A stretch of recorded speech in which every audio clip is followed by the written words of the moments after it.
I think that's really important. It's definitely really important to be diversifying workplaces. Let's get into the nitty gritty of it because I know this is a big argument and debate people have. I think it's relevant to bring up, and it'll be interesting to just to see our thoughts on it. But obviously, some people will say if you've got a company and you've got a board or a management team that are like completely all white, if you're looking at like diversifying the workforce or the team, the higher up team, then you are going to want to positively discriminate, right, to get those people on the boards to make this long-lasting change. But then there's some people who are going to argue, oh, people should be be made. People should, what am I saying? People should be hired on the basis of their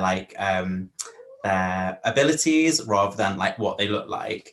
Yeah. Which I think I agree to an extent, but I think given the context of everything, like there surely has to be room for positive discrimination as well to balance things out and progress society. Like surely like that should be a thing to an extent. Like, I don't know, It is a really tricky one, but I think that's where I sit on things. Well, I'm currently I've started doing a lot of research into diversity. I've realised it's my field of interest and where I want to go in terms of career. And I'm currently reading Why I'm No Longer Talking to White People About Race, which I should have definitely read a long time ago. I've had it for ages. Yeah. And in it, Rennie Ida Lodge, she speaks about kind of positive discrimination and how it's not as terrifying as people make it sound. There was a case in America where they started an interview process where sports teams had to interview at least one Black person or person of an ethnic minority for the jobs. They had to interview them to be coaches. It didn't have to be a short list of entirely ethnic minorities. There was no pressure on them to hire them, but they just had to be interviewed. They had to interview one. And since then, it has an astronomical effect on the amount of ethnic minorities that were being hired because they've managed to get into those rooms in the first place. And then they suggested bringing it over to Britain.